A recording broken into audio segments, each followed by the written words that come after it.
Kumusta po kayo? Bago po ang lahat, first things first.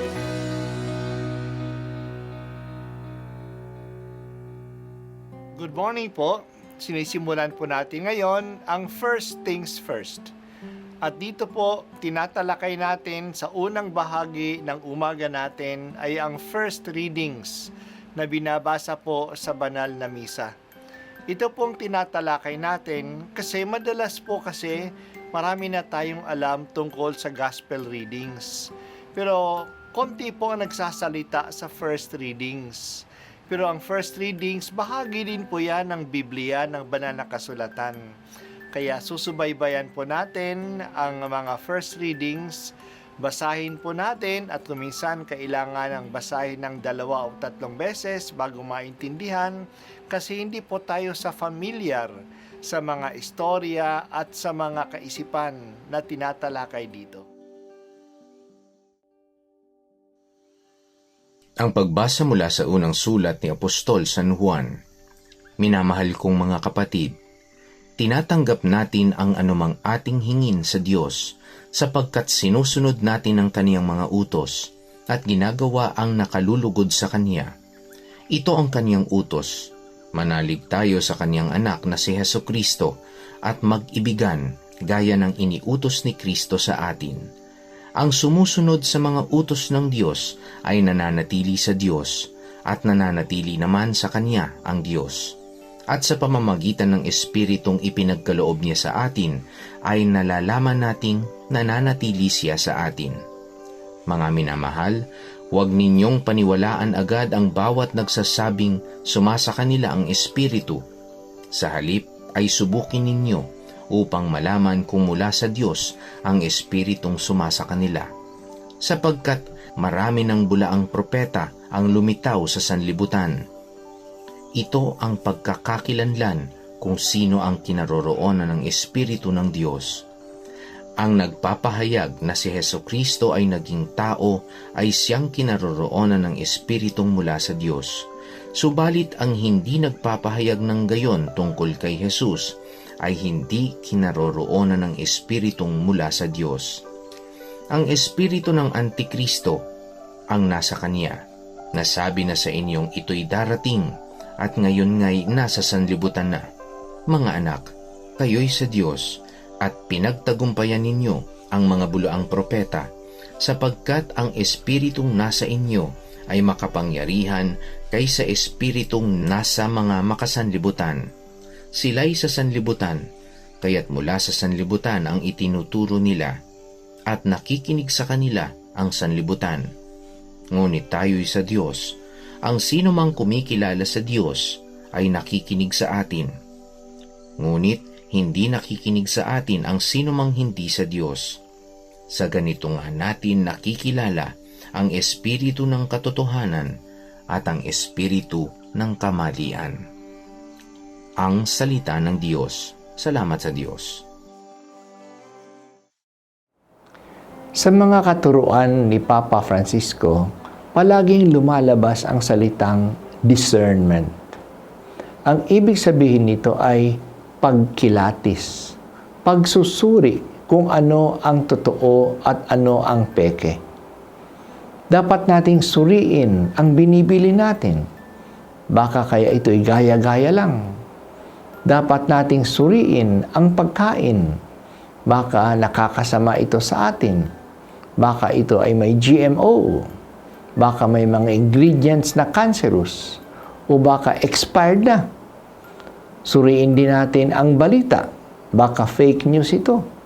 Suriin din natin ang mga ideyas at ang mga itinuturo sa atin. Baka ito mali. Yan din ang sinasabi sa atin ni San Juan sa pagbasa natin. Huwag ninyong paniwalaan agad ang bawat nagsasabing sumasa kanilang espiritu. Sa halip, subukin ninyo upang malaman kung mula sa Diyos ang Espiritong sumasa kanila kasi marami ng bulaang mga propeta ang lumilitaw sa sanlibutan. Totoo nga, maraming mga relihiyon ang itinatatag ngayon. Kawawa naman kung kani-kanino na lang tayo mananiniwala. Mayroon daw higit na 33,000 na sekta sa mundo. Kawawa naman ang nalilinlang. Kawawa naman ang sumusunod kay Kibuloy at napagsamantalahan pa. At mga taong tulad niya. Paano malalaman ang totoong ginagabayan ng tunay na Espiritu ng Diyos? Ang nagpapahayag na si Jesus ay tunay na Diyos at tunay na tao. Si Jesus ay ang Diyos na naging tao. May mga nagtuturo na si Jesus ay Diyos lang, pero hindi tunay na tao. O tao lang siya, pero hindi tunay na Diyos. Yan ang mga tinatawag na Antikristo. Sila ang mga kalaban o kumakalaban kay Kristo. Pero huwag tayong matakot. Kung sincere tayo at talaga nagsisikap na maging totoo, hindi naman tayo pababayaan ng banal na Espiritu na dumating na sa atin sa binyag at sa kumpil.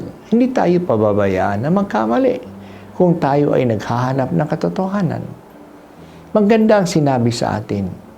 Ang Espiritong nasa atin ay higit na makapangyarihan kaysa espiritu sa mundo. Hindi kayo malilinlang at matatalo ng anumang kapangyarihan sa mundo. Sumasa atin yata ang Diyos. Malalaman natin na sumasa atin ang Diyos kung sinusunod natin ang Kanyang mga utos at ginagawa natin ang nakalulugod sa Kanya. At anong nakalulugod sa Diyos? Manalig tayo kay Jesus, ang Kanyang anak na Kanyang pinadala. At anong utos Niya? Mag-ibigan tayo. Very practical po ang katuruan sa atin. Manalig kay Jesus na Siyang tanging tagapagligtas natin at maliligtas Niya tayo kasi Siya ay tunay na Diyos at tunay na tao. Pero hindi lang sapat ang pananalig at pananampalataya. Kailangan ding sumunod tayo sa Diyos na nag-utos na magmahalan tayo. Nakatungtong po tayo sa dalawang paa. Totoong pananampalataya at mabuting gawa ng pagmamahal. Magagawa natin ang dalawang ito kung nasa atin ang Espiritu ng Diyos na gumagabay at nagpapasigla sa atin. Salamat o Diyos sa iyong Espiritu na ibinigay sa amin upang dalhin mo kami sa katotohanan. Sa gabay ng Espiritong ito, turuan mo kaming palaging mag-discern ng tunay sa aming mga desisyon sa buhay.